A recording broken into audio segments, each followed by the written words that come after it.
Welcome to the Double Broker Bounty Hunters Stop the Scam. Here are your hosts, the Double Broker Bounty Hunter, John Cantera, and Dispatch Caitlin Price. Another one bites the dust. Hey, hello. Another one bites the dust. To Stop the Scam, this is our 33rd show, but what I really want to say out here is that this is our first show under our new flag.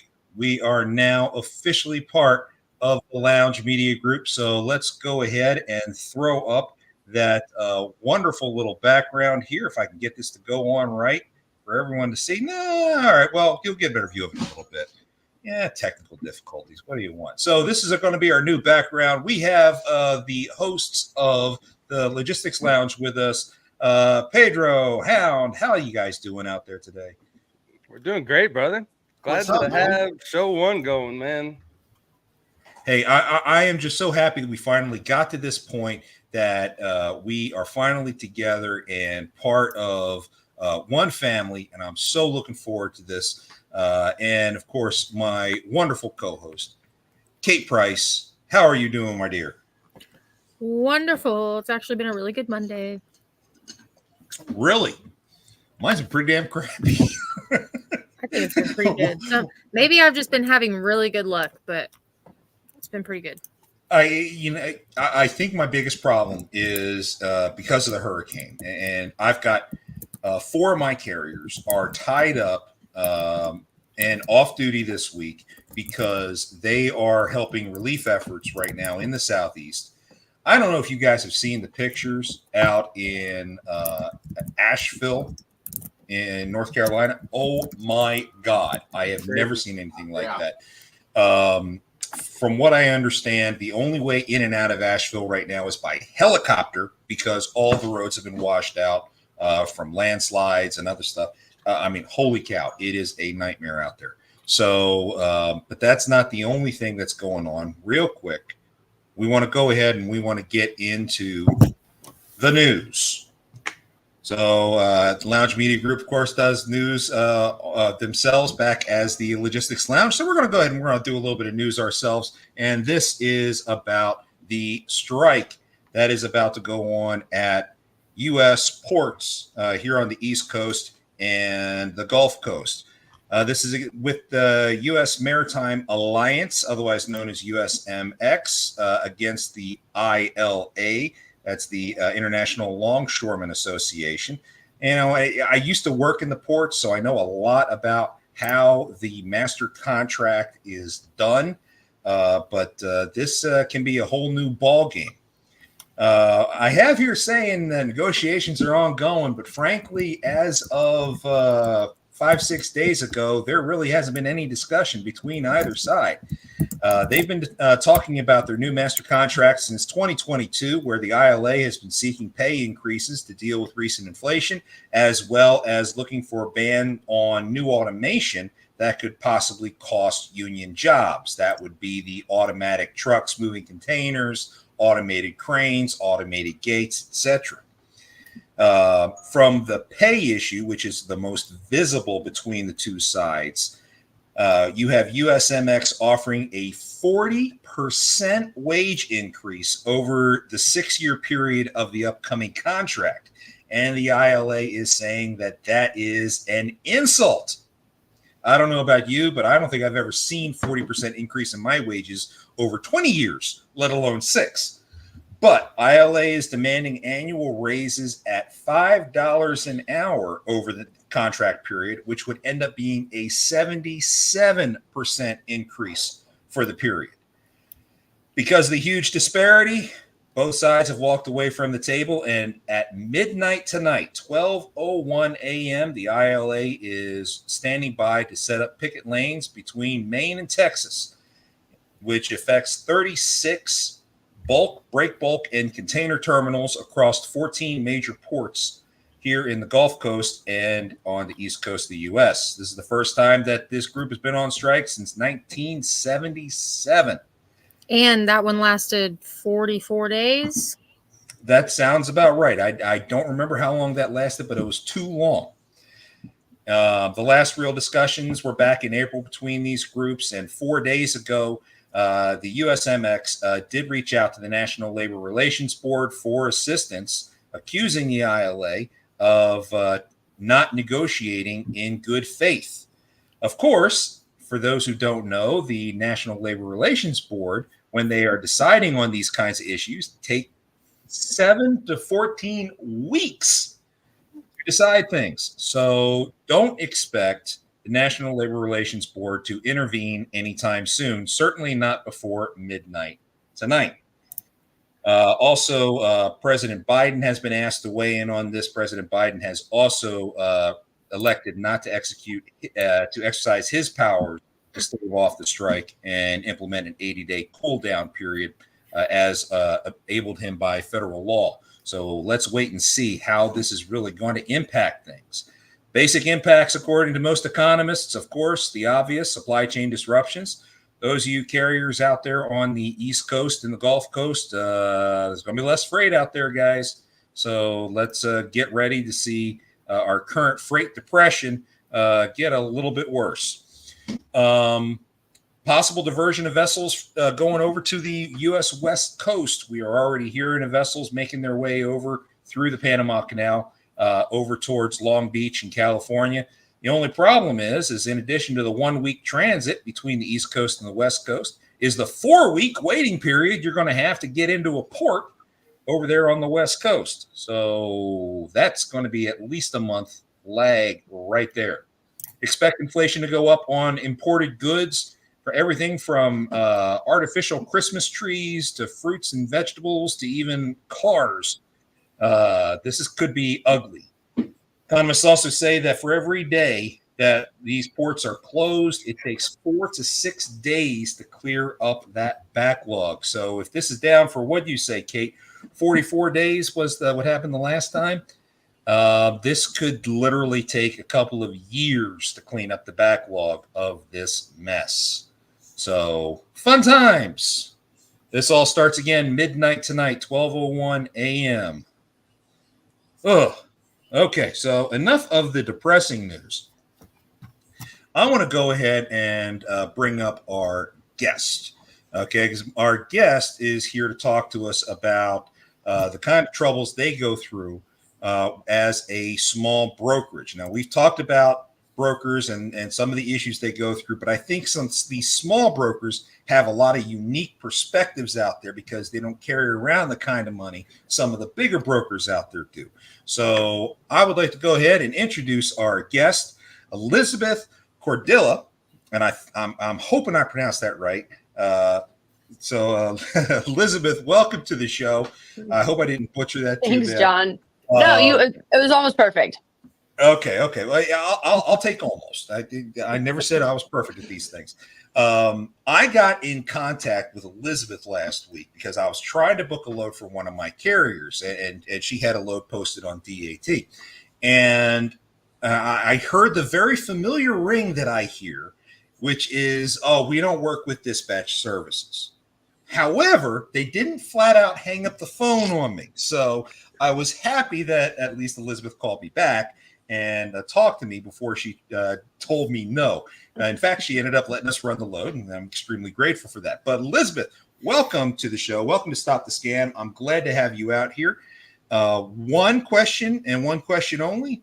Who is Elizabeth, and what brought you into this industry? What makes you who you are?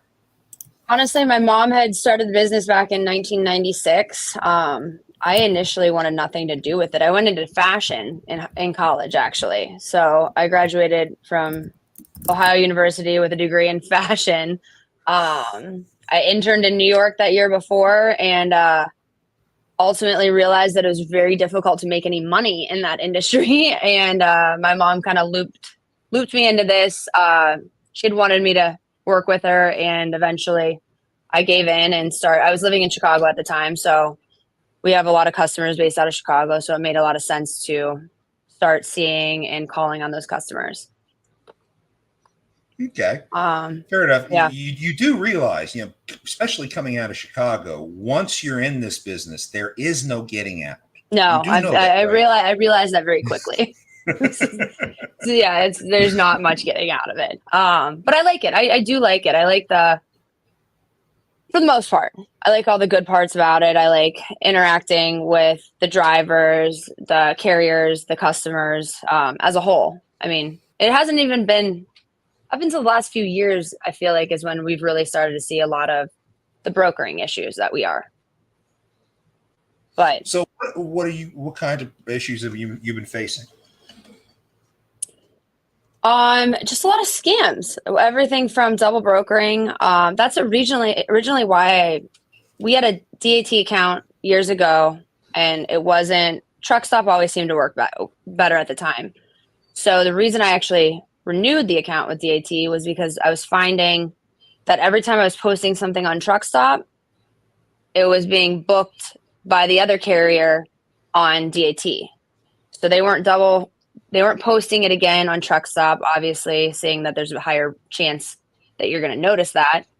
And then every time we would end up in these situations, I'd ask them, where did you book? Where'd you find this at? Where was this posting?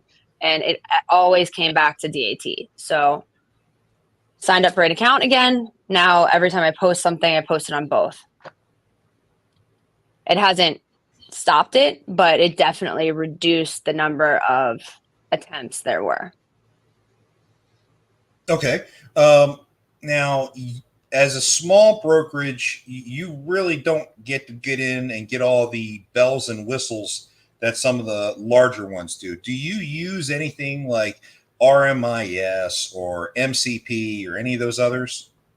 No, but I mean, I feel like it's just not something that I really understood that was out there or have looked into, just because everybody that you talk to doesn't seem to have a solution either. But you and I had talked, and you had mentioned a few of these that you don't really, I don't know, I guess at the end of the day, you don't really have the time to just sit there and research this. As a small business, you just try to figure it out on your own, which we've been having some success with to an extent, asking the right questions, just kind of using your instincts. Which is why when you and I spoke last week, after I talked to you, you were very forthcoming about what you do, and the dispatching services. Most people are not, which is why we had to add a layer into our carrier broker agreement requiring disclosure of that ahead of time. Normally, we notice it because somebody's email address is nothing like the company that they're booking the load for. Automatic red flag. Most people just lie about it, even though you can Google it and all kinds of Facebook pages or websites come up. So it is, they are operating another business. They just don't really, they're not forthcoming about it, unfortunately. Yeah, and I know Kate and I, we've worked a lot in trying to better legitimize dispatch services. Kate, why don't you talk a little bit about your about some of the things you've been doing when we were at NOAA together? You're muted, dear. Sorry, I was typing earlier and I didn't want people to get distracted. But the biggest thing that I did while I was there, maybe not the biggest thing, but one of them was vetting dispatchers and kind of I don't know the right word, giving them, seeing if they were like legitimate, testing their legitimacy, I guess, or getting all their documents together and talking to carriers that they were with and all kinds of things to determine if that person was a legitimate dispatcher. And not only that, but are they good at what they do? So it's one thing if you're legitimate, yeah, you can be here in the US and you can have a company and work with people and things like that, but are you good at what you do? Do your carriers think that you're good at what you do? Are you actually making them turn a profit? So a lot of that was something that I did there, and I kind of carried that into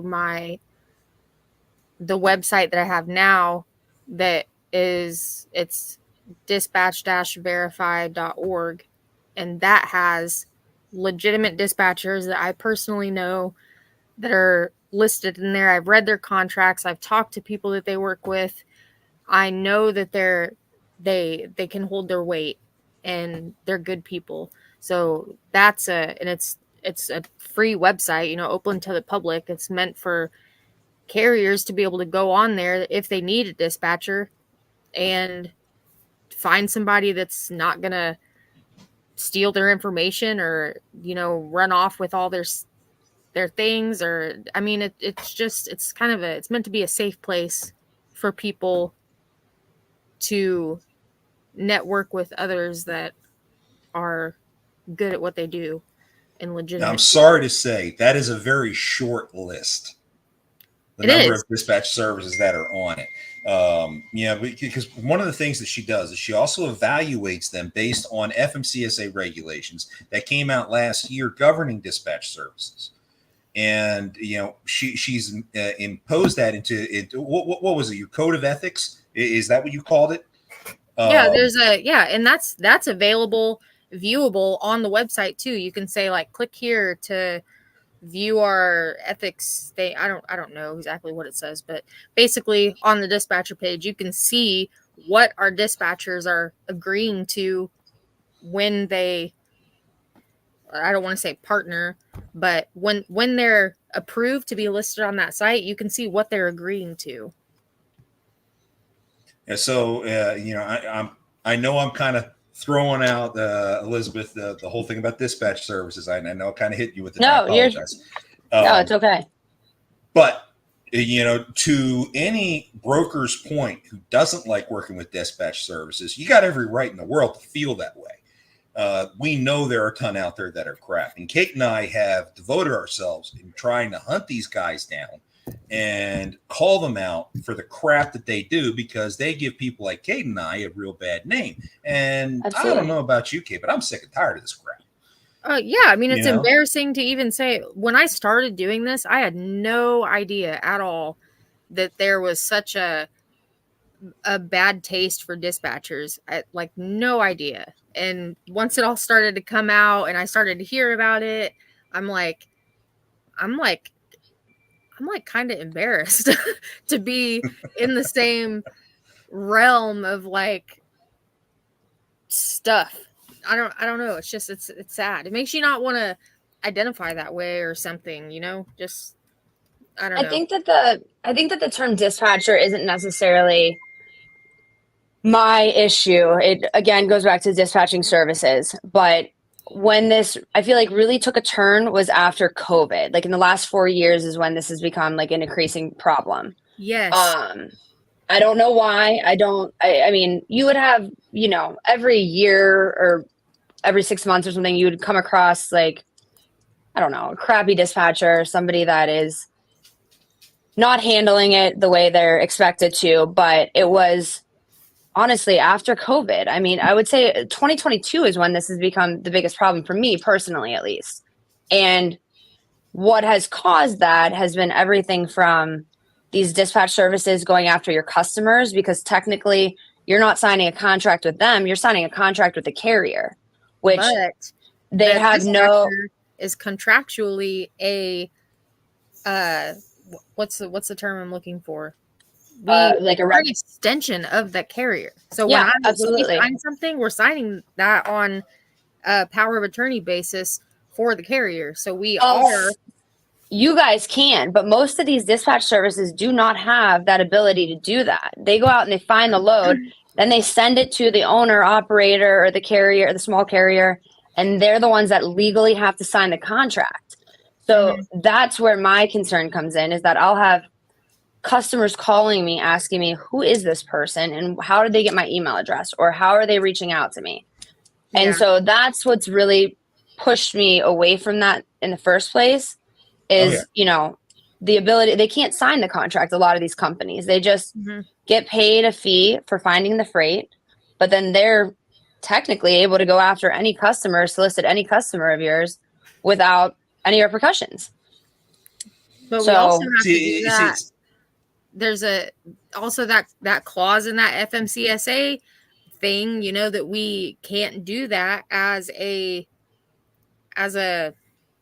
legitimate dispatching company. You can't do that because you have to have an authority to do such a thing. So you would have to still do that under the carrier. Like I would still have to approach a shipper on behalf of the carrier. Hey, I'm with so and so, and we want to know if you have anything that we can work on, or what, blah blah blah blah blah. I still have to do that as an extension of that carrier. That carrier also signed your agreement saying they won't do that. So it's Absolutely. That doesn't stop people from doing it, unfortunately. No, but it's also hard to like identify these people because they're technically not an employee. They're receiving a 1099 compensation. I mean, if that at that point. And there's one thing that I wish DAT would do is they do not let you see who's viewed your postings. I've actually caught a bunch of people by that on Truck Stop, because if you go to like the views and then you can compare a phone number, that phone number comes back to somebody else, or they're using somebody else's Truck Stop account trying to find freight. So I'm like, how did you even, if you don't have an account with Internet Truck Stop, how are you even looking at these postings in the first place? Now, they never admit it, but you have a hunch and you have the phone number to go off of, and the phone number comes back to a different company. DAT does not allow you to do that, unfortunately, though. It's one of the downsides. Yeah, I haven't used Truck Stop in a long time, but the last time I used Truck Stop, they didn't allow dispatch services on there at all. So you couldn't even identify yourself as a dispatch service. So the only way a dispatcher can get on there is if they are sponsored by a carrier they represent. And when they go to sit there and post trucks as available on there, you know, a proper dispatcher will sit there and in the comments say, this is MC, boom, this is where the truck is, this is who they are, give all the necessary information that a broker would want to know. Now, it makes it obvious that the person is a dispatcher, and that's okay. You know, it's that disclosure. FMCSA requires the dispatcher to disclose the fact that they're a dispatcher. You know, and most of the people who do this work don't. And that's what really drives me insane, because you think you're talking to a carrier, you're actually talking to a dispatcher, and you don't have any clue whether or not they're actually doing something that's in the carrier's actual best interest. You know, you got to have a contract. You got to have a power of attorney. The carrier has to pay the dispatcher, not the other way around. I mean, it's so many different little things that FMCSA has put out. If you follow all those rules, is the job hard? Oh, yeah, absolutely. But it's worth it. It is absolutely worth it, and it protects the carrier and the broker at the end of the day. Yeah. I want to jump back. So I want to jump back to the 2022 that Elizabeth was saying, when everything kind of got crazy and dispatchers kind of came out and it was, you know, became a big thing. So I used to see, when I started doing this, I found a lot of pages for dispatchers in places like Facebook, and those pages will have literally hundreds of thousands of people in them that are run by somebody who claims to be, you know, a good dispatcher. They've been doing this for a long time. They teach classes. Oh my God, that's the biggest thing. And these people they'll get on there and they'll say, hey, I want to get into this. How do I get my first carrier? And they'll say, oh, go on the FMCSA's website and look up new authorities that are granted and call them and just start cold calling them. And that's what people do. And they're people that want to, we're in this era of like, it's easy to work from home, right? So everybody's trying to do it, and everybody wants to like stay home with their kids or just, I don't know, just sit on their ass all day on a computer. I really don't know. But either way, it's becoming it's a bigger push now to like work from home. It's becoming a lot easier. So everybody's going on YouTube and they're looking up all kinds of stuff and, you know, thinking that they learned everything from YouTube University. And it got huge. And we get the irony that here we are, we're on YouTube, one of our many platforms here. We're not teaching dispatching. We get the irony here. Okay. But at the same token, you know, one of the things that really pissed me off of those Facebook groups and all is when you get the guys trying to advertise his services as a dispatcher and saying, I got high paying loads. And my very first question to them is, what is your broker authority? I mean, you don't have loads if you don't have trucks, not as a dispatcher. That's being a broker. And I don't think a lot of these people get it. I really don't. And the worst part is that you see a lot of these new carriers coming in here because there are 2,500 new carriers every freaking week getting an authority these days. You get all these new carriers coming in there and they say, okay, well, I could use a dispatcher. I could use the help trying to navigate things because I don't know this business myself. I've just jumped right in. And all they see is these guys saying, oh, well, you got a box truck, guaranteed $8,000 to $10,000 a week in revenue. You're out of your freaking mind. I run box trucks all the time. My guys get $3,500 to $4,500 a week. How in God's name are you getting 8? It doesn't happen. It's not possible. Sorry. On that, it's a big thing that people, that the biggest like consensus is that if you have a new authority, that's when you want to reach out to a dispatcher because they have connections and they have this and that and they can whatever. Anytime somebody comes to me with a new authority, I mean, I don't work with new authorities because it's difficult, but I don't just say I don't work with new authorities. I say like you're going to make less than you would with somebody, compared to somebody that had an aged authority. Your best bet, because you're already going to be losing money, is to learn how to do it yourself, at least for a while, and save yourself that money. Yourself expense, yeah. Yes, yeah. Because you're just going to be throwing out money to somebody who, and a lot of times they'll charge for all kinds of things. I mean, I don't really charge any other extra things. I've seen contracts from dispatchers that are just insane. Like one guy sent me his contract to be I don't know, approved or whatever you want to call it. And he had like a $500 fee that you had to give him just to sign up with him. And I'm like, dear God, like what? That actually happens? Yes. Oh yeah. Yes. Well, I'm going to admit, when I first got into dispatching 3 years ago, I actually did have a $500 deposit that I charged for new clients, but it was a deposit. It was kept in a separate account, and it was my insurance policy where if the carrier skipped town and didn't pay me, then I had that. Okay. Like a rental, a security deposit for like an apartment. Yeah. Yeah. So that was always in my contract. I used to charge like $25 to do setup packages, especially back when they're mostly all PDF, fill out the form type things, because that can be a pain. It takes time, and you want to be paid for your time. So I used to charge for that. I don't charge for any of that stuff anymore. It's now just a flat, okay, for box trucks, hot shots. Yeah, I know. I charge a flat 8%. And it's that simple. That's it. Cut to the quick and make sure that you give the best possible service you can for your carrier. But my carriers get not just the fact that I find them a load. I do their paperwork for them. I do their invoicing for them. If they got issues going on, I deal with the issues en route. I'm usually calling to the receiver to make sure the receiver's available for when the carrier shows up. I mean, all the legwork that's involved, I'm doing all of that as part of that 8%. You know, to me, that is good customer service. When you look at these dispatch farms overseas, it's all about find the load, get your money, and run the hell away. And who cares if the carrier's having a problem with it? What the hell? That drives me insane.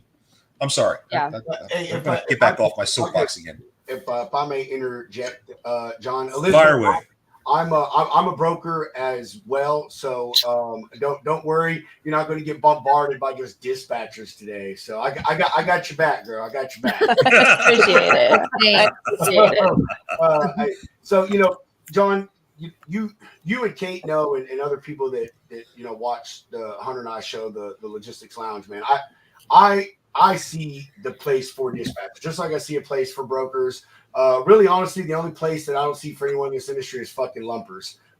Change my mind. But besides that, the issue is exactly what Kate was talking about, and you had touched on, John, or actually, and I should say Elizabeth, was the vid, man. Like that era forever changed our industry, and the dispatching and even the brokers, Elizabeth. We have to admit that even we have screwed up this industry too, but just as the brokers doing the same thing like dispatchers do. calling and being foolish and making lies and doing things fraudulently and wrong and stuff. But the problem is, John, is that just like with the good brokers and the good dispatchers, I know you and Kate understand that there's more of the bad ones than there are the good ones. And those are the ones that got the light shined on them, because when we talk about the fraud and stuff, which is, the basis of your whole show here, the dispatchers were a big part of that fraud. And like Liz said, they were back soliciting customers. A lot of them were overseas, and they don't practice like you practice. They don't give a shit about the laws over here because they have no repercussions. There's nothing going to happen. That is my biggest thing. So the only the thing comes down to is it's just like with trying to get rid of the double brokers, man, is until someone steps up, the FMCSA, which we will not hold our breath, and continues to clarify and make regulation and stuff, governing dispatchers and what they can and can't do, and also carriers being intelligent enough to take care of themselves and cover their own ass. And what I mean by that is you'll sign a dispatch agreement. Well, why don't you have the dispatcher sign your agreement? Stipulating the things that they have to abide by as well to hold them accountable and stuff. So, I think there are steps that can be made, but in the grand scheme of things, really all we have right now is honestly a lot of these fraud detection and vetting platforms. Right now they are the first line of defense of trying to weed them out. And even the dispatchers, Elizabeth, you said a big flag you is, and they email you from an email that is not attached to that MC, that of and stuff. And those things, they do help catch you. We where I'm at, we call the company. If you send us something with an email, say you're a dispatcher, we call the owner of the company until we get in touch with them. And until then, we will not book the load with you. I don't know what to tell you guys, man, as far as fixing the system with the dispatcher, in the same boat as the double brokers. And I should just say the brokers. You got that bad name attached to you, and you're going to have to go through the same shit that we have to go through. And I will say, Kate, as far as the YouTube University, when it comes to certain things, and this is not a dig at teachers, I say this a lot, those who can't do fucking teach. You know what I mean? If you were making all the money, you would not have time to be worried about trying to get people to buy your program. And this is what I love. Oh, this is what I love. So I have there's been this one in my Facebook group too. And he when I first started seeing him post his things, I don't even approve him no more, but he still posts them, but I don't ban him from the group because his things are so fucking funny and stupid that I just love reading them. But his thing started out at $500 and now it's all the way down to $50 for his course. I've even seen there's even some that are coming back around that kind of went underground when everyone started, talking stuff about the YouTube teachers for the dispatching and the brokering, and they went underground. I started seeing some of them start to come back, man. And their courses are like $100 now.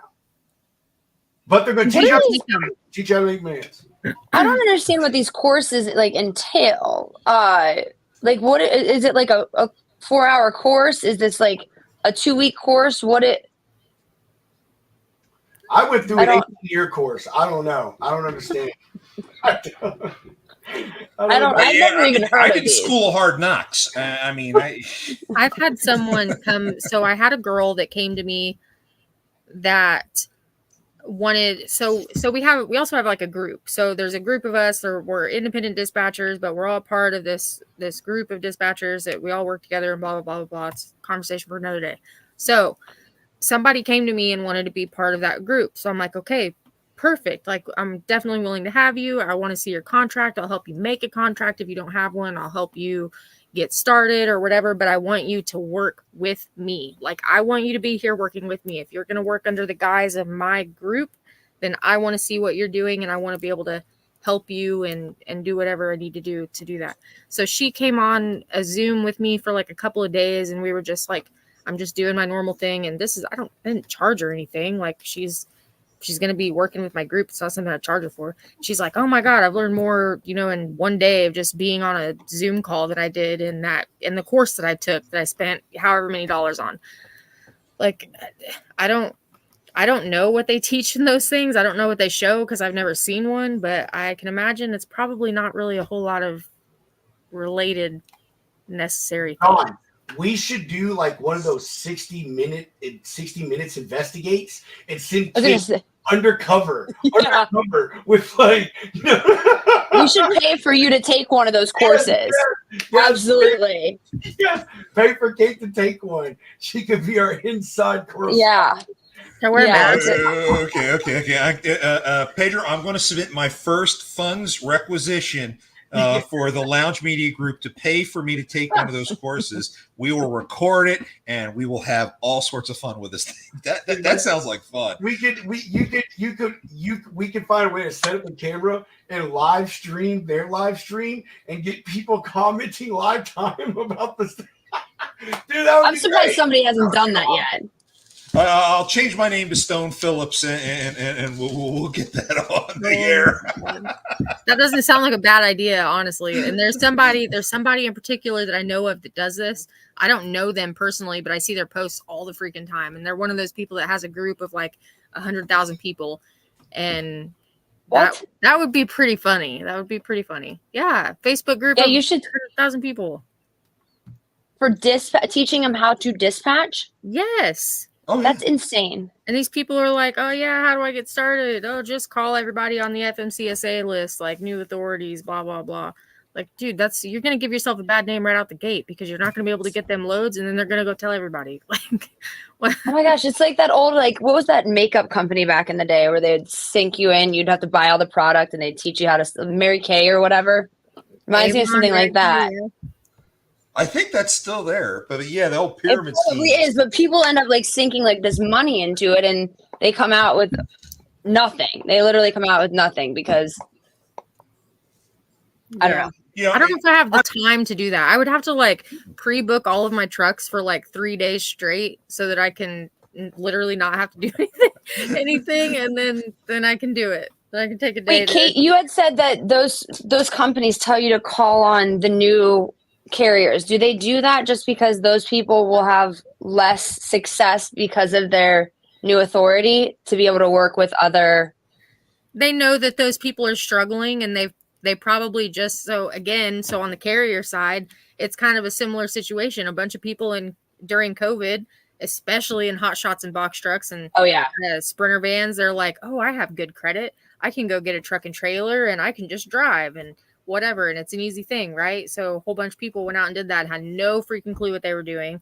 They saw a load going 3,000 miles for $4,000 and they're like, oh yeah, I'm gonna do that, and just fucking ruin the industry. So people like that aren't making any money are like, oh yeah, I'll take a dispatcher. I've been out here for 2 weeks and I'm not getting anything for load. So somebody calls them, and again, it's one of those industries that people think is government regulated and safe.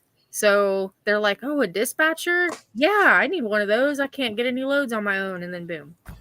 I know this is a very unpopular position among dispatchers, but I will be the first to sit there and say that I would welcome an FMCSA authority for dispatchers. I would welcome it. At that point, I wouldn't be embarrassed.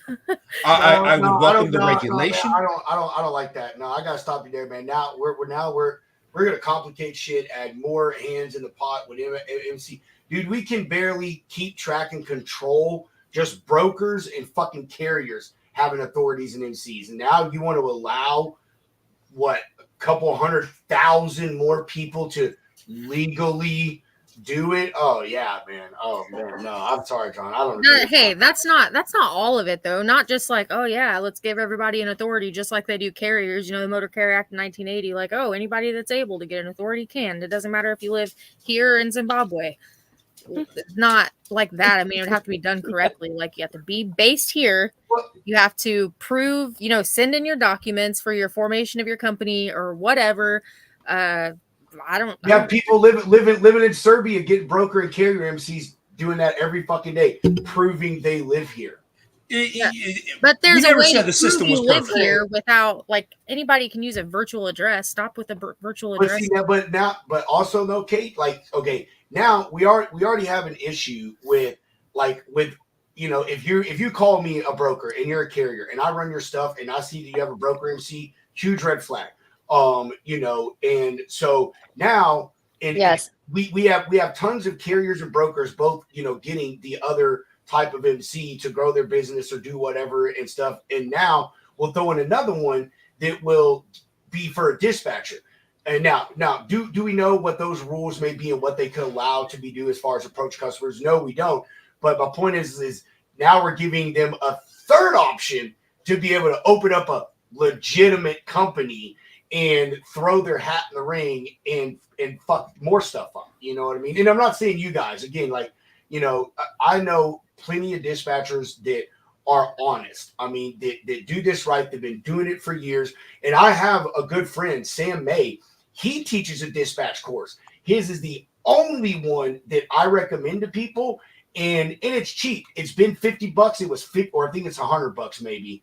It was 50 or $100 during COVID. It's the same price now. He has a group that he is in every single day answering questions. He posts his own numbers quarterly, shows you all these things, so like there are ones out there doing it right, but we all I've talked to that know guy before. what That happens. makes me talk to him again. We all know what happens is it's always the bad people that take advantage of that stuff the quickest, especially in the time that we're in now. Our focus needs to be getting rid of the shitbags that we're dealing with currently for the brokers and the carriers and get those people out of here before we even talk or think about trying to, I wouldn't say legitimize dispatchers because it's important, but I will say it's a priority over dispatchers. I think there's enough I'll buy that. tools. I think there's enough tools out there that if you're a smart broker and you do your diligence, you could catch a scammy dispatcher like that. The other flip side of that is these shippers. Kate, you touched on it in a minute, but here's where the shippers are also a problem with this. Is most of these shippers, they don't know FMCSA rules or guidelines, or even if they do, they don't give two shits. Their goal is to get the stuff in their warehouse on a truck to their customer. They don't care who sends the truck or how it gets there. You know what I mean? And so part of that is also finding a way to educate them. And I wouldn't say hold them accountable, but make them accountable and make them responsible for doing it. Because, I mean, I'm sorry to say, brokers can't do everything. You know what I mean? And I'm not saying like we're the save all. I mean, I'm just saying like as of right now, we're the only line of defense when it comes to those shippers. Most shippers are not vetting carriers or brokers. I please someone come bring me one that is, because I yet to know one now. They depend on us. So but I think that they do that intentionally. They don't want any of the liability of it. They don't that's what reason that they. I agree. Like that's just, I mean, it is that's why they want a broker to deal with it or the carrier to deal with it, because they don't want the liability of having to worry about all of those things, or else, because it's usually even with your safety rating for some carriers, like it's never the customer that will stop using a carrier because of a conditional safety rating or whatever. It's always the broker that's going to stop using you when that rating goes down. You're all ultimately vetting that carrier for the sake of the customer. But I guess you do that because it's a customer. I mean, at the end of the day, if you don't have the customer, you don't have a broker. You can't. Well, there's a difference between customer service and then your customer being responsible in and of themselves.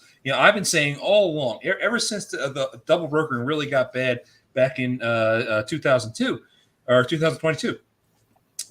If the guy on the forklift gets off the seat and looks at the side of the truck and compares that to the BOL, boom, 99.9% of the fraud disappears.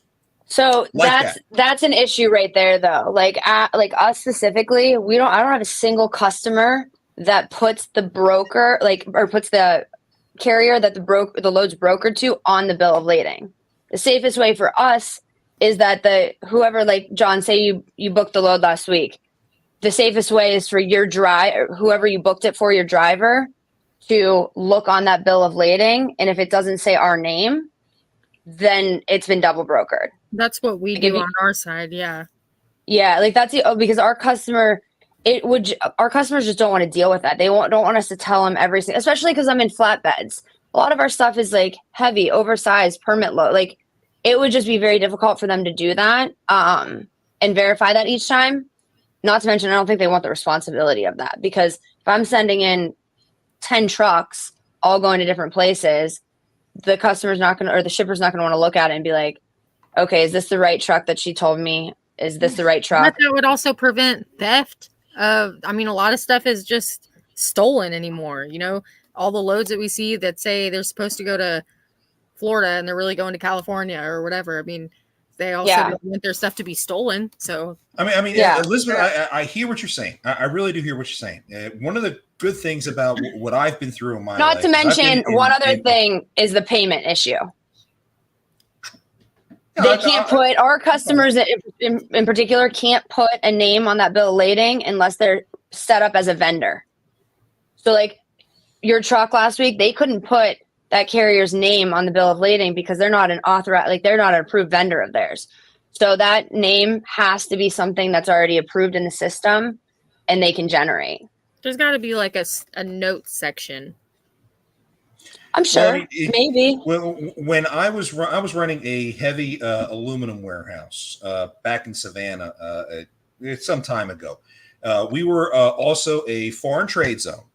So we had specific rules and regulations as a foreign trade zone that we had to deal with whenever we had any trucks coming in.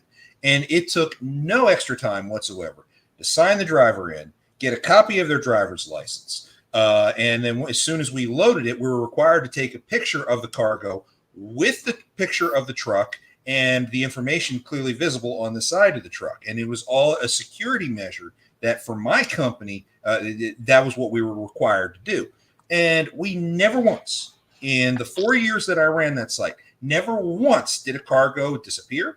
Never once did a cargo get on the wrong truck because of those different rules and regulations. Safety measures, yeah. By.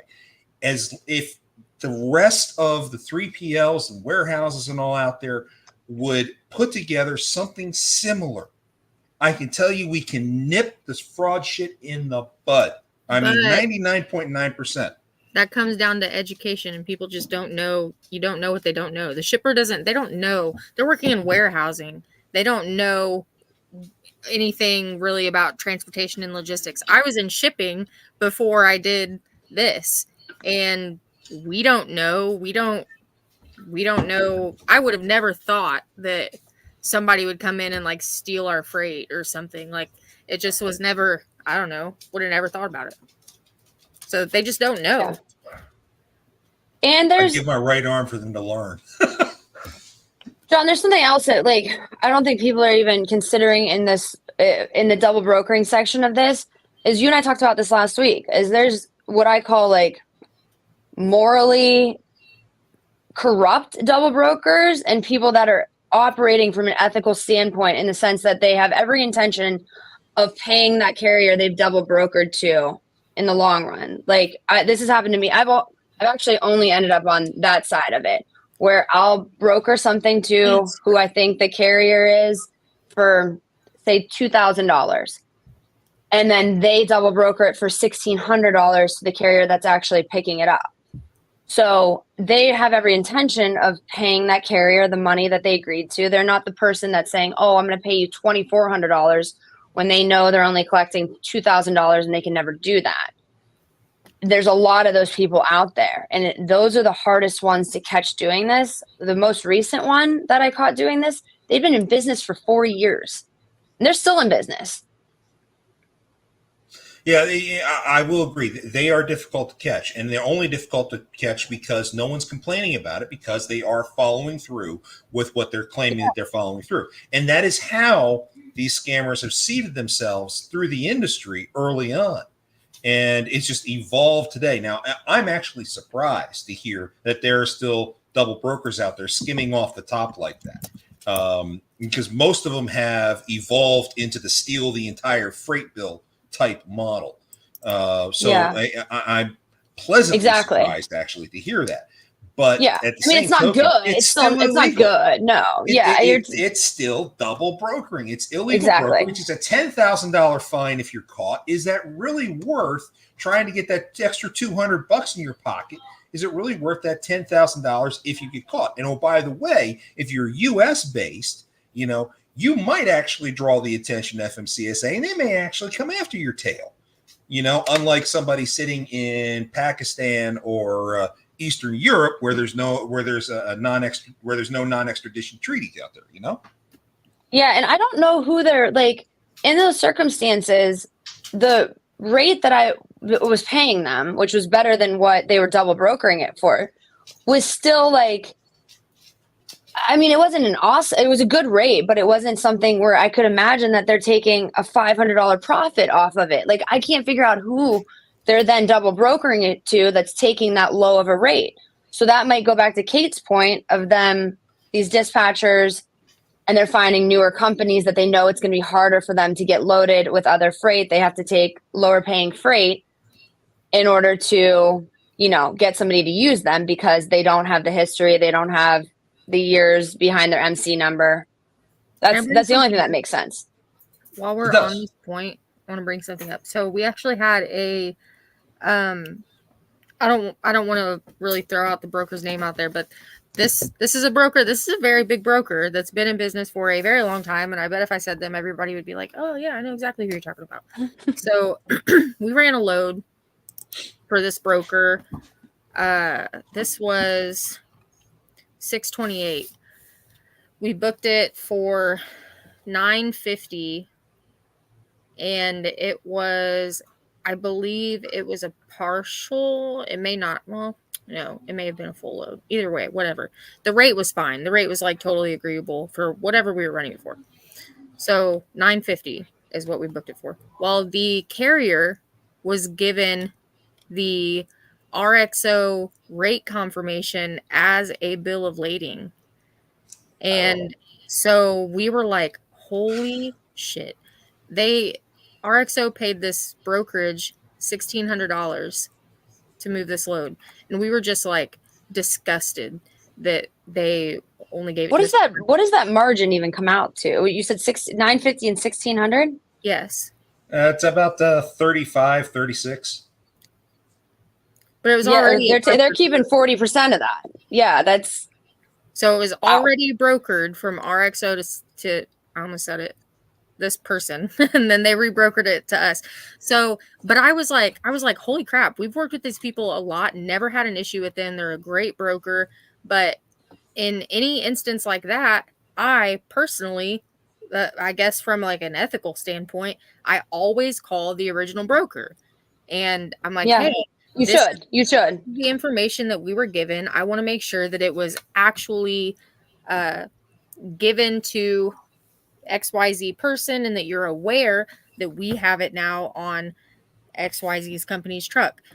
And they were like, no, I didn't know or whatever. Well, then the broker ended up calling me who I booked it with. And she's like, what's going on? And I explained, I said, that's just standard procedure. I call the broker that's you always should.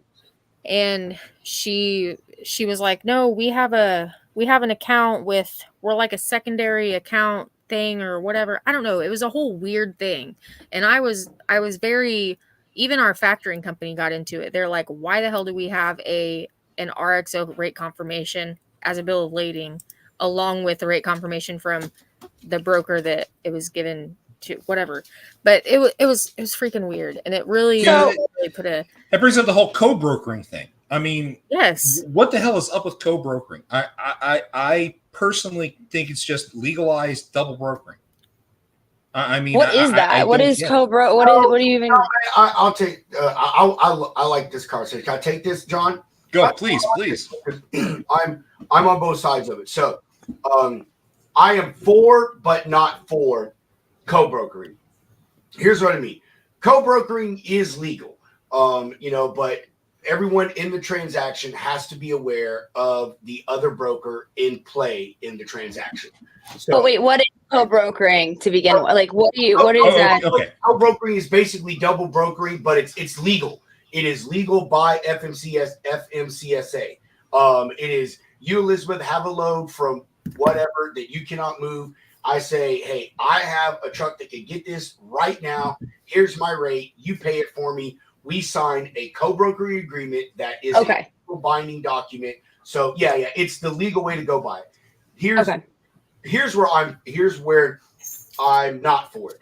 I don't think that me as a broker, if I have, say, just a regular old van load with a customer from one place to another, whatever it may be, and I go to Hunter and say, Hunter, can you help me find a truck for this because I can't find a truck for this load that I got from this carrier. And then Hunter finds me the truck and I book that. To me, I don't agree with that. I feel that if Hunter can find that truck, I can find that truck. I've just got to, figure out how Hunter would have done it. Now, here's where I am for co-brokering, and I've done this and am currently doing this on a project now. I do traditional freight. I run van, reefer, hot shot, whatever, or box truck, whatever.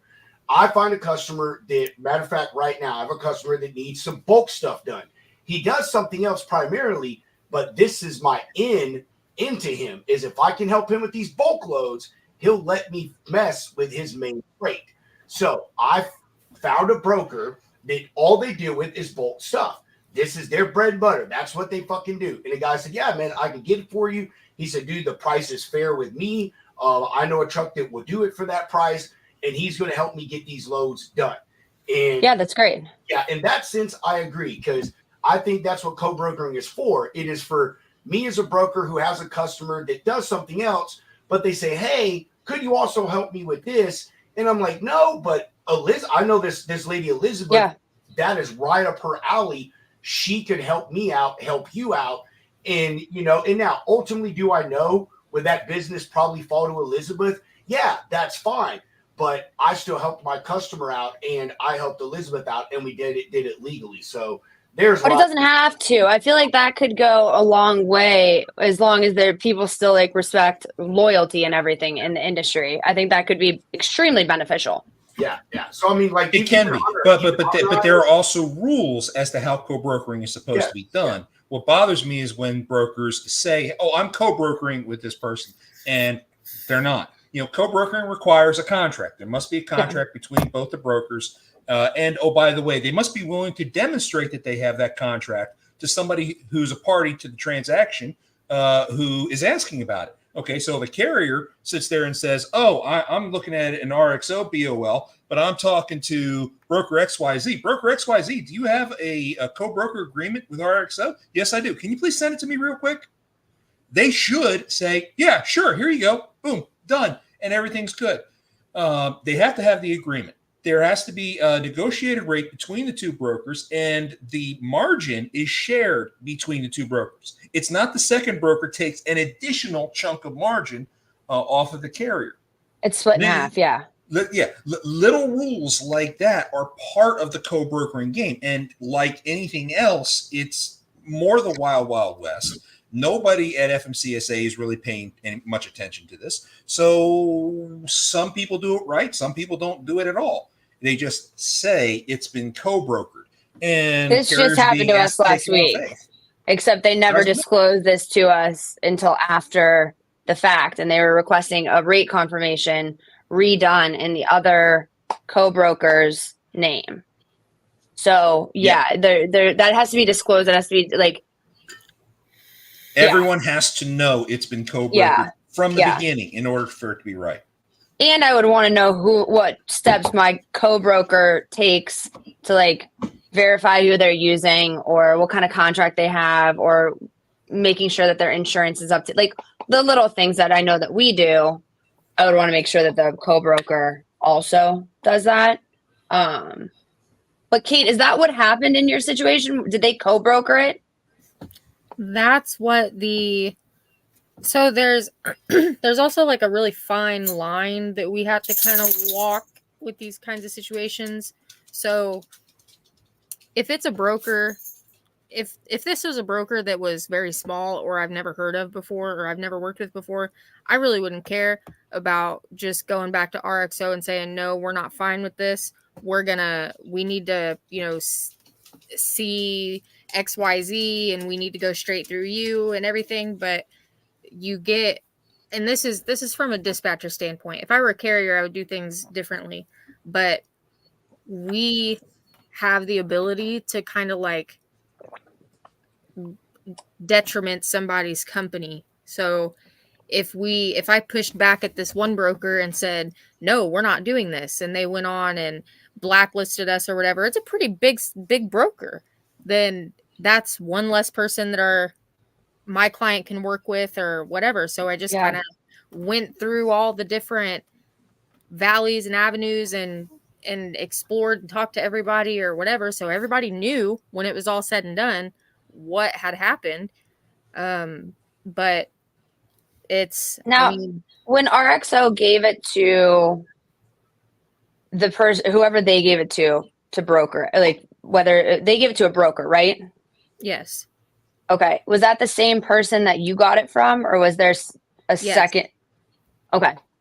See, I'm finding a lot of situations where it's not the case. There's two people in the middle of there. It's like, I don't even know. It's like triple brokering at that point. Yes. Sometimes those things will go down 2, 3, 4, 5 times. And it's really ridiculous. I talked to somebody once. I went to book a load through, it was Landstar. I don't really mind throwing that out there, but I went to book a load with Landstar, and Landstar had gotten this load from somebody else. Well, the original broker reached out to me and said, hey, I'm, working with this guy on this load, and he says, you're the carrier. I need you to get set up directly with us. And, we need to be sure that you're able to work with our cut. So that's how it should be. Right. And I'm like, well, can we just like ixnay them and go straight through you? And they're like, yeah, if you want to, I don't really mind. So why wouldn't we do that? So went through them and got the full rate, which obviously wasn't passed down to us. So that was kind of an interesting situation. That's the one and only time that's ever happened. Yeah. No, that's a good, it ended up well. You got to love this industry.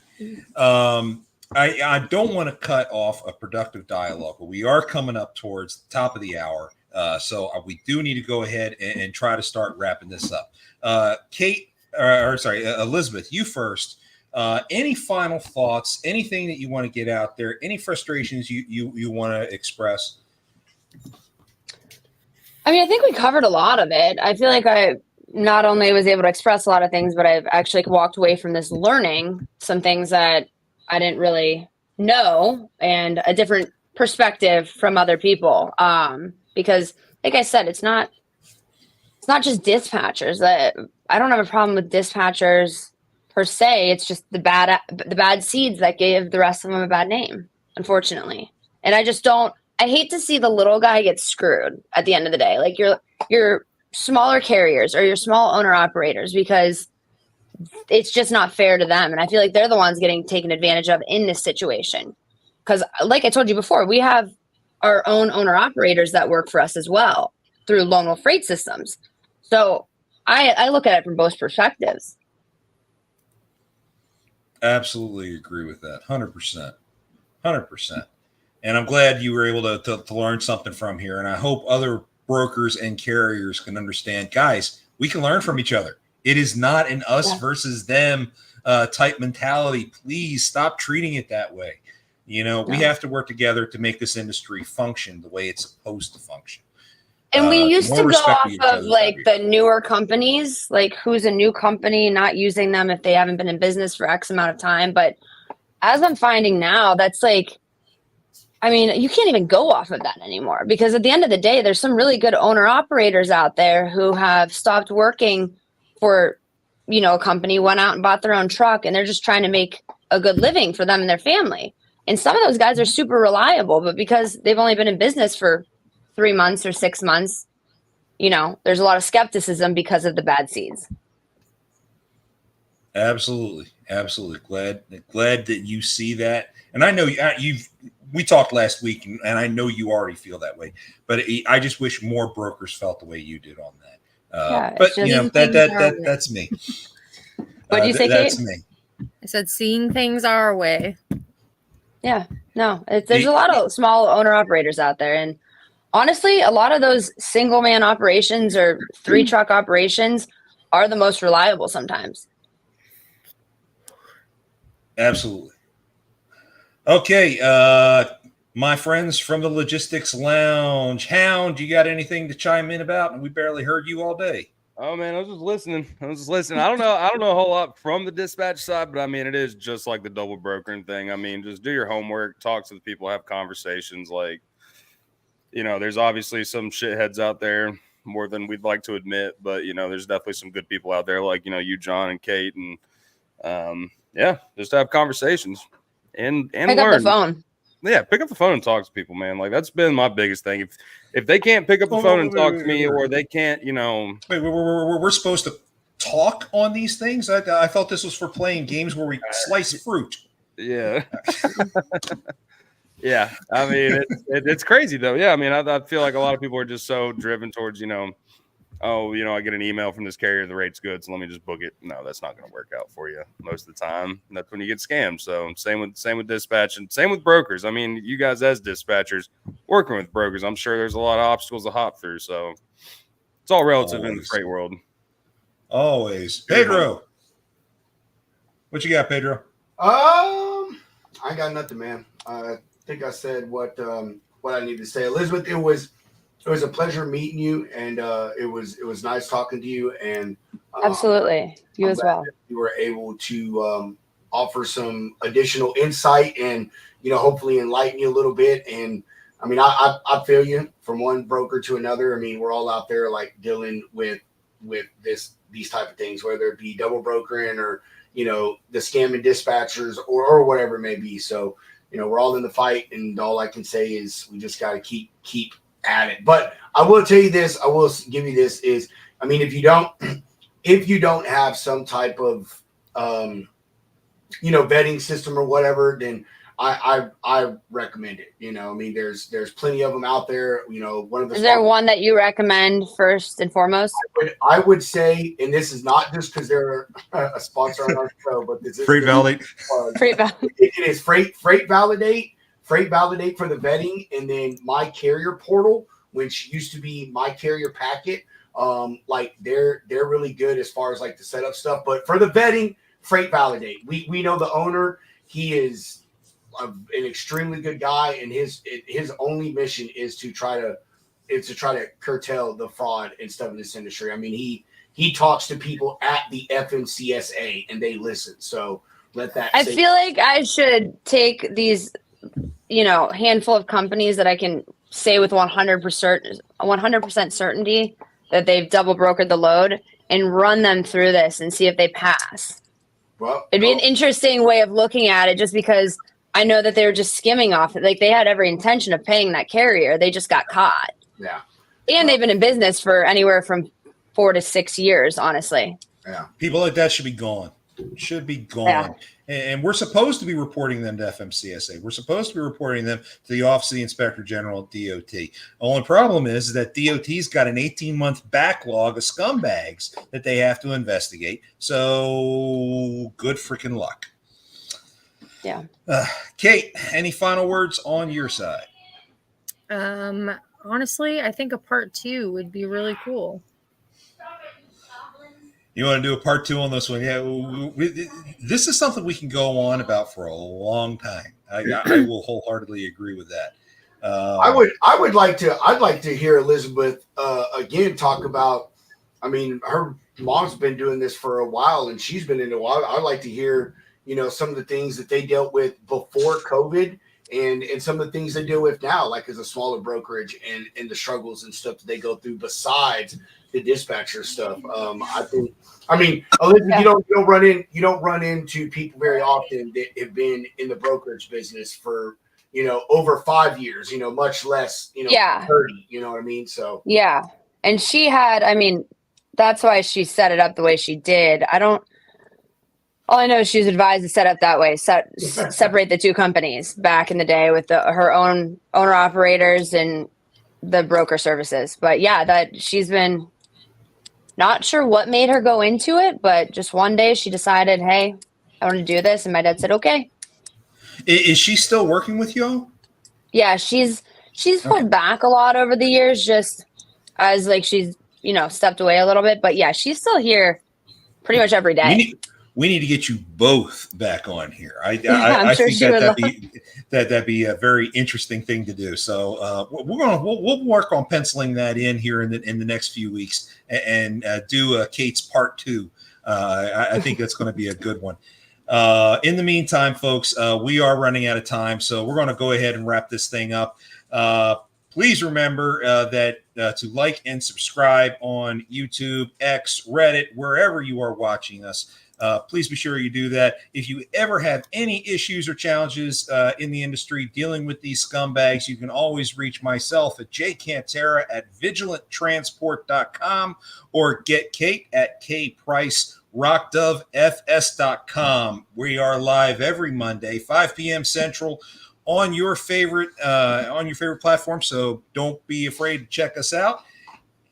Please make sure you stay safe out there, especially if you're operating out there in the Southeast with lots of down power lines, trees, etc. And whatever you do, don't let scammers take you for a ride. Let's see y'all next week, folks. Thanks, guys.